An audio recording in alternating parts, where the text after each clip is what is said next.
It is a game changer. Or at least, that's what the media calls Ukraine's powerful new missile, the Flamingo. But can it actually change the game?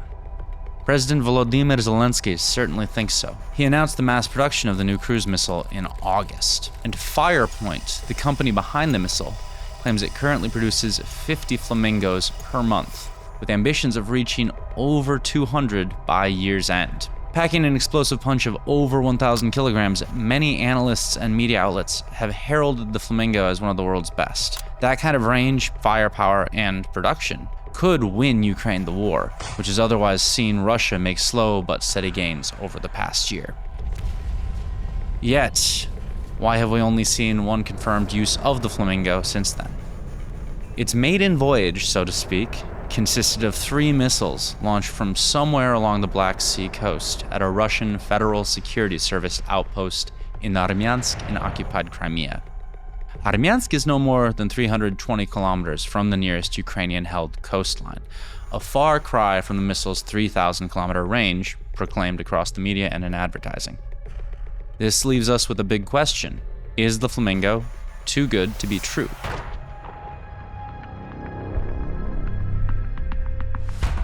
Before we talk about flamingos, I want to start somewhere unexpected. I want to start with werewolves. Folklore around werewolves has circulated since the time of ancient Rome and continuing through the Middle Ages. Ordinary weapons are famously useless against them, but a bullet cast in silver was said to be able to pierce through to the werewolf's heart, killing the monster. We still use the phrase silver bullet to mean a real cure, a panacea, a weapon that turns the tables. Over the past summer, it has been widely reported, including by us, that Russia has made steady advances along the front line. But looking back to the start of Russia's full-scale invasion, we can see that neither side, Ukraine nor Russia, has achieved much in the way of true breakthroughs since 2022.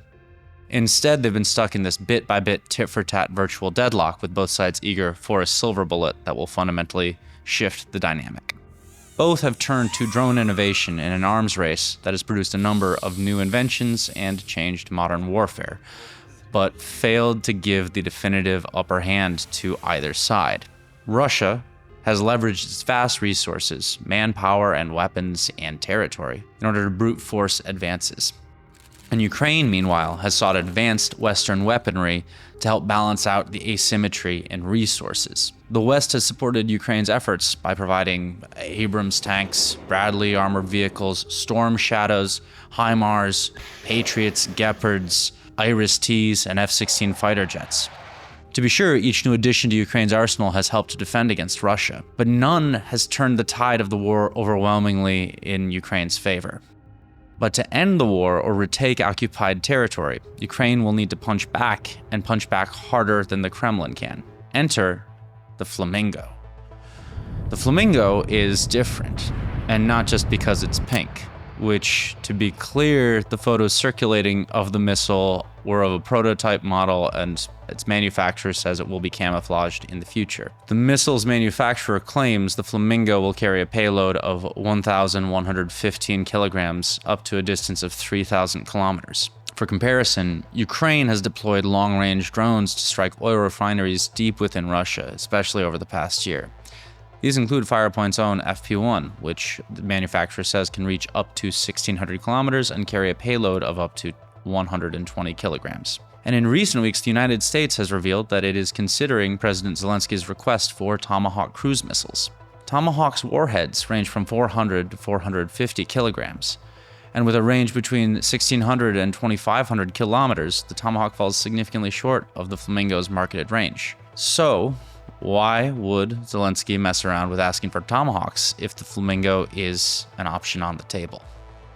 On paper, the Flamingo, at its promised range, is more powerful than nearly any cruise missile in the world.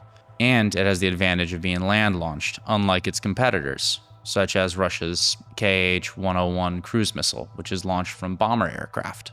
But it's now nearly 2 months since the Flamingo's first alleged combat use, and we haven't, at the time of this recording, seen it in action again, despite all of this hype. What we saw on that attack on that base in Crimea, how much do the Flamingo's actual capabilities correspond to those the manufacturer publicized, and how satisfied are you that this will be a long-range game changer for Ukraine? I think it was a mixed picture. We've also seen that likely it's not yet as matured as both the manufacturer and the armed forces of Ukraine would want. According to reports, that base in northern Crimea, it was attacked by 3 flamingos. One hit a building and probably demolished it pretty much, and the other one hit the shoreline and probably missed by a fairly large distance. So, right, overall, not extremely great, but also not bad. Could this be an early indication that the Flamingo isn't all that its makers claim that it is? For context, we should look at the company Firepoint, which did not even exist before February 2023. Today, they are likely the largest recipient of Ukraine's massive spending on military drones, and are now saddled with almost all of the hopes for Ukraine's missile program.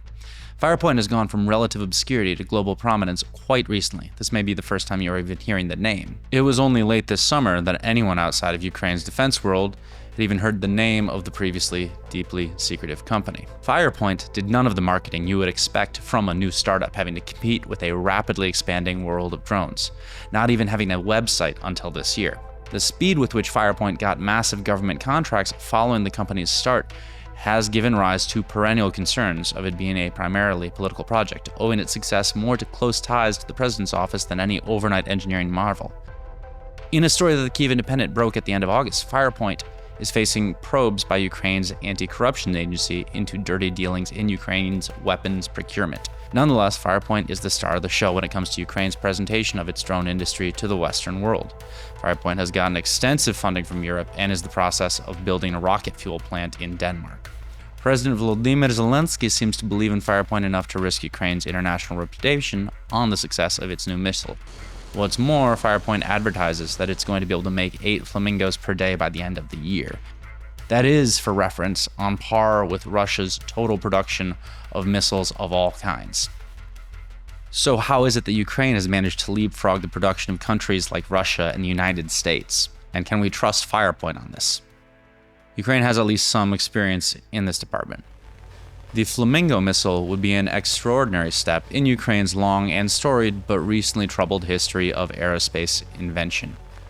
Ukraine was an integral part of the Soviet aerospace program, in part because it was the western border, so it was heavily armed with missiles aimed at the west. Firms founded in Ukraine in the aftermath of World War II, like Kyiv's Antonov, Luchin Artem, and Dnipro's Yuzhmash, today Pivdenmash, set the standard for Soviet aviation and rocketry, respectively.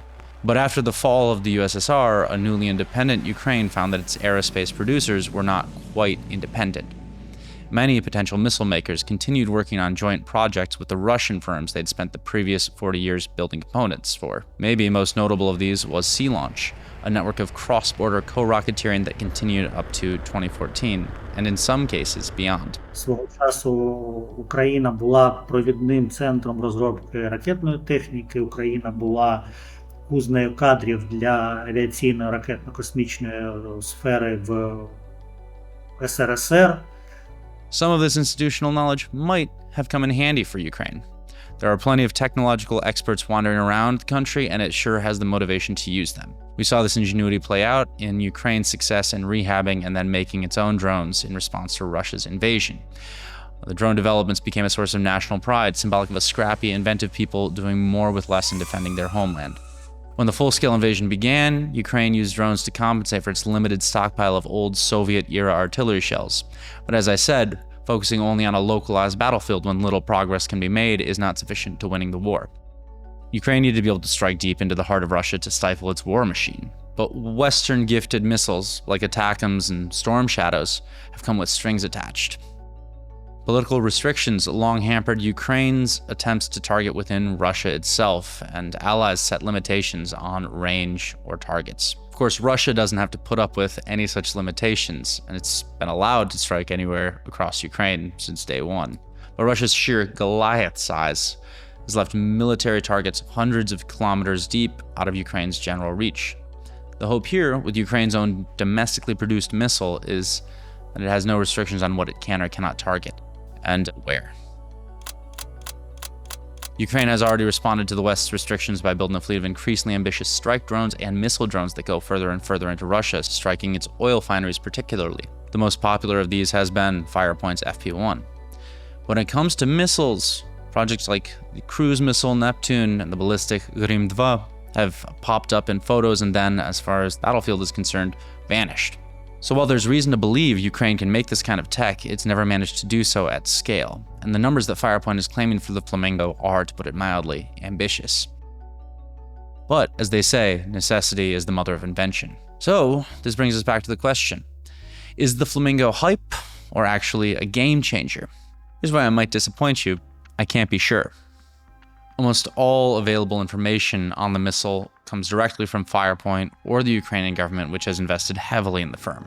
Maybe Ukraine is confident in the technology and stockpiling Flamingos, readying to blitz Russia by air, overwhelming air defenses, taking out a number of high-value military targets in one go. But this gets back to my earlier point. The war has evolved constantly. No single weapon is a game changer. Both sides are acting and reacting to the other. Ukraine uses drones, Russia uses GPS jammers, Ukraine uses jammers, Russia uses fiber optic drones, and so on. The hype surrounding the Flamingo may say more about a desire to see a quick victory after a long war, which means waiting on some wonder weapon, a silver bullet that can stop the monster in its tracks.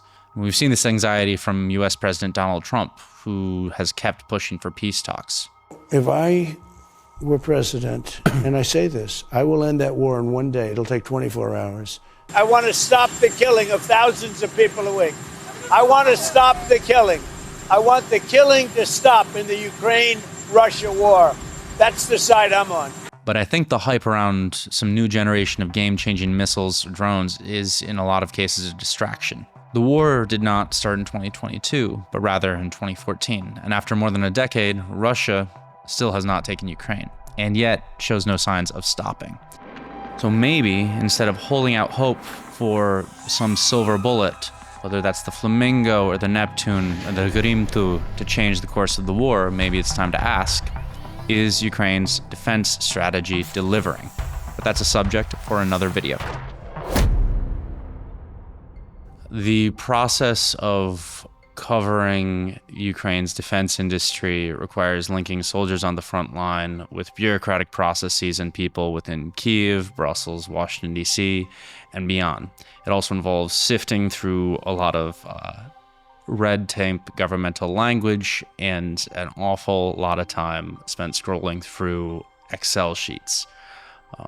The end result is that clarity into the process of defense production and foreign deliveries and aid will allow the soldiers at the front to do what they do better. And this is why I do what I do. I can only do that thanks to our membership community. To become a member, please follow the link in the description below.